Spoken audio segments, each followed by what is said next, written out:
What's happening with my peoples? The Hoodlum Gang. Welcome back to my channel. It's your boy Hoodie from the Hood, aka your friend from that big old end. And I'm back at y'all with another video. But before we get started, if you happen to be new to the channel and you want to become my peoples, which is the Hoodlum Gang, man, all you got to do is subscribe. Leave me a comment down below. Like the video. Share the video. Tell a friend and tell a friend. Hit that notification bell. And go on over to IG and follow me at Hoodie from the Hood. Before we get into the topic, I've been seeing this whole thing with Shannon Sharpe.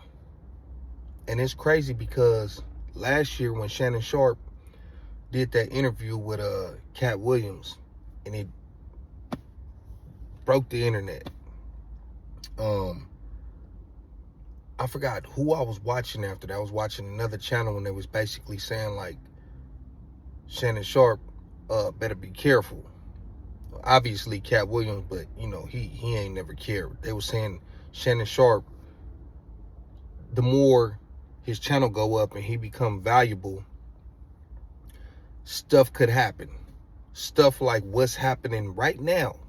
I forgot. I wish I could remember the channel. They were saying basically like, this is when stuff like this happens. People come out of nowhere and start accusing you of things. And look, a year later, that's exactly what's happening to him. They said he had just got like $100 million deal. As soon as you get that, somebody you've been dealing with accuse you of something. Come on, homie. They've been doing this to our people for years, homie. But anyways, y'all see the title. This one gonna be controversial. This one is gonna get a lot of backlash for many different reasons. I really don't care. It's the truth, and it got to be said. And it's crazy because I seen this video yesterday that kind of ties into this. It's a young Southsider. I believe he's black and Mexican. I actually just met this dude. His name is Tommy Guns. There's a clip of him. I don't know what platform he's on. And he's saying Southsiders run California or whatever the case is. Now, I don't know if that interview is old or if it's new. Either way, you got to be careful what you say, homie. When I say I met this dude, I literally just met this dude when I was in LA on 410. He was there. The other dude, I think his name is like Blanco, 1500 or 1500 Blanco. He from Palm Springs. He was with him. They was together. They did a couple songs with the homies. They did a song with Baby Runner and Shiesty Ave. 4 Extras know them. They've been around. They kind of been, you know, thugging with the homies. So I just seen them at the park when we was at the park. And then when we went to the lot where 4 Extras got locked up at that lot right there. They was there. DJ Flip was there. I had seen Rich Chopper reading some paperwork or something about the whole X4 situation. And I think it had something to do with Flip from what he was saying. I don't know if that happened before or after that day. I don't know. Flip was there at the lot. But them dudes was with us all day. So for you to get on the platform and say something like that, but you was just thugging with the Lokes, with the Crips, I don't get it. But like I said, and I think listening to it, he was more so directing it towards the North Daniels, because I believe he's like from Tulare, which is like up by Bakersfield, Fresno, something like that. But still, you got to be careful with how you say things like that. He was basically saying like they don't have no hoods down here and we got hoods up there and whatever the case is. Just because you have a presence somewhere don't mean you are the dominant faction. You know how many times you ask somebody like, hey, do they got whoop-de-whoop in your city? And they be like, yeah, but we don't really see them like that. Or they ain't really, I mean, they there, but they ain't really making no noise like that. So just because you're somewhere established don't mean that you're the dominant force. Don't mean that you making that much noise. You know what I mean? You got In-N-Out in Texas, but if you ask a Texan, they're going to say Whataburger. You know what I mean? Just because you there don't mean that you're the popular thing. You get what I'm trying to say. But anyways, he was basically saying, like, you know, California and I think Texas and Arizona, whatever the case, are ran by Southsiders. And we really got to get to the bottom of what does ran mean. What does ran mean? Ran means you dictate the program and everybody else just coexist in your world. When you ask people from out of town about California, the most popular answer or the most first thing they think of is Crips and Bloods. Maybe if you ask a Hispanic about California, they might think Southside. But if you ask a black person or just an average person in general, they're gonna think Crips and Bloods. So I don't know what he means, like California is a Southsider state and all this. I don't know. I don't get it. But he's a black Southsider or mixed. And that's the thing, man. It's cool to ride with what you ride with, homie, if that's what you believe in. I did a video about maybe a few years ago. Do I consider black Southsiders black? And I don't.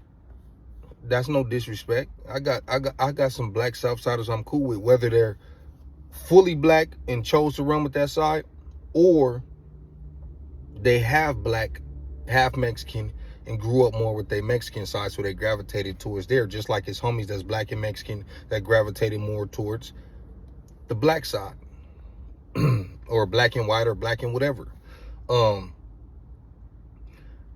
I don't consider them black.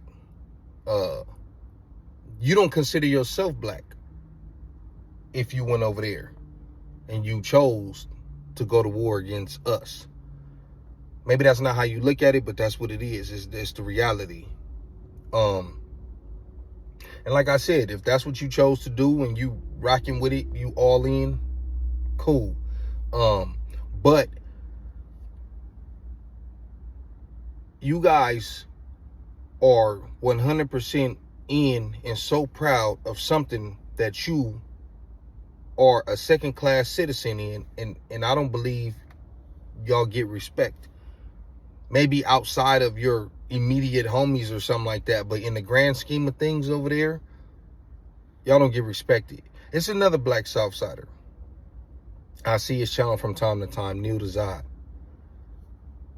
Neil Dazad is proud to be a Southsider. He's always the double S. And at some points, and I said this in his comments before, at some point, you come across like you shitting on us and you throwing little shots at us. And you be like, oh, we both know who can be on trash yards. We know who don't check paperwork, and just saying little shit like that, shitting on us on behalf of that faction. And like I said, homie, you doing all that, and this ain't no attack on him. I'm talking about black Southsiders in general. You doing all that to be a part of something that you could never rise to the top of. What you're a part of has been around since the late 50s. Correct me if I'm wrong. I don't believe there's ever been a black man that rose to the top of that. I mean, a black man, not, oh, he was Puerto Rican or Cuban. And no, a black man. It just don't happen. Meanwhile, a white man can rise all the way to the top. No questions asked. You got to ask yourself, is it really worth standing over there to be treated like a redheaded stepchild? I seen a story that Dubs told a while back. And by a while back, I mean like a month ago or something. And he was talking about how they was, I believe in Folsom, and this dude came. This dude was a white dude, but he ran with them. He happened to be from San Diego. That dude came, and basically he had the blessings and the word of higher ups, and like he was able to, take over that spot right there when he got there. He said everybody was cool with it. Nobody had no complaints except one guy, an older guy, who also happened to be from San Diego. And he basically was like, man, ain't no white boy finna tell me what to do. I guess he said it on a tier. He was like, ain't no white boy finna tell me what to do. And everybody was just like, he shouldn't have said that, or whatever the case is, or why are you questioning his authority? And I get it. In that world, him having the blessings, and it was proven that he was having the blessings, he shouldn't have been questioned. But in the grand scheme of things, him not wanting to take orders from a white man, I don't think he was wrong. It seemed like he had his mind right. Nobody questioning this except him. I guarantee you, if that was a black man, which we know it wouldn't be, if that was a black man that came there and had the blessings, even if people would have let him do his thing, people would have been like, what? Like, hell nah. They would have been saying their little racist remarks under their breath about how this Mayate ain't gonna tell them what to do and who put him in charge, and they would have been questioning it at least on the low. But a white man came and nobody questioned it except one person.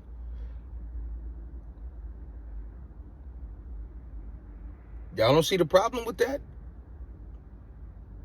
They instantly just, you got it. They probably would have ran a gang of checks if a black dude came. You know why? Because it's not normal. So y'all can be proud to run with that if you want to. At the end of the day, homie, we know what it is. There is no black and brown nothing behind that wall, unless it's with the Northaniels, and even still, that's shaky nowadays. Behind the wall, that black and brown, I understand racial relations are getting better. It is. It's not the same.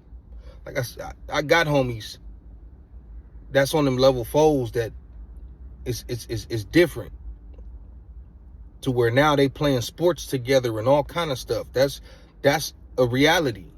And I've heard that on both sides. I've heard essays say that. I've heard homies, Crips say that. You know what I mean? But it's still that divide there. And I believe that divide is going to be there as long as they choose to align themselves with them white boys.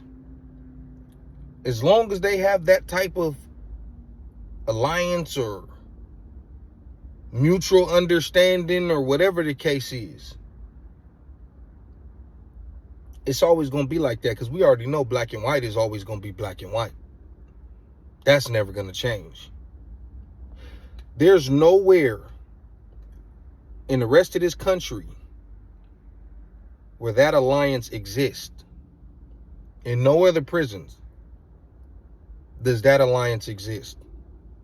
Only in California, Southern California to be specific. And this is why you have the racial tension that you have. Other states be like, man, if they even have a big population of Hispanics or Mexicans to be specific, because outside of these southwestern states, they don't have like a big enough population like that. It's pockets of them here and there, and a lot of them be like more Pisces than actual gang members. But people always be like, it ain't like that out here. It's because they're not aligned with the white boys out there. So we know who put the bug in the battery in whose back to turn them against us. These are facts. You can get mad if you want to. You can get in my comments. You can argue till your face is blue. I don't care. We talking about the overall. I'm not talking about individuals. I got homies from over there. I'm not talking about that. We talking about the overall ideology of the people who run certain factions. It is Eurocentric. It is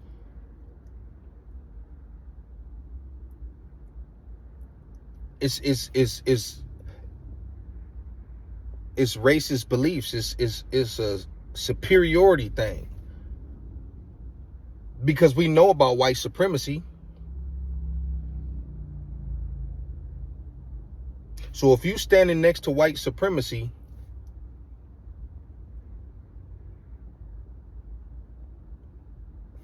what does that make you? True story. Out here in San Diego, in Barrio Logan. By the way, I was just there, Chicano Park Day. They showed a lot of love like they always do. Know a lot of people seen me there before. A lot of people finally met me. Was hoping they ran into me. I took a lot of pictures. But anyways, and if you look close at the murals too, there's black people on the murals at Chicano Park, but that's a whole nother story. Along with them, obviously, like all together. But anyways, there was a place over there, you know, gentrification is happening. So there was a place called Barrio Dog. Obviously, some white people ran it. It was like a hot dog place. It came out, I believe, last year that they had some type of connections to a Nazi organization. I don't really know what it was, and I don't think it was the prison one.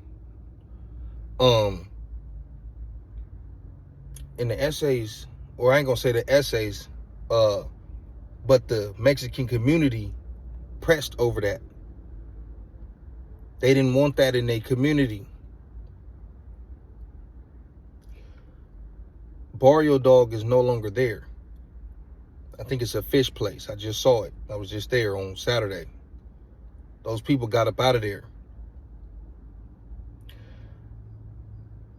I'm saying that to say, why press them on the street about that, but stand next to them in prison when they have those same beliefs? That's my video. Like I said, it's going to be controversial. I really don't care. It's the truth.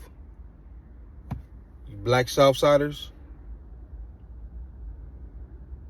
that's what y'all up against. You will always be a second-class citizen. You will never truly be respected outside of a few individuals here and there that rock with you. But I mean, in the grand scheme of things,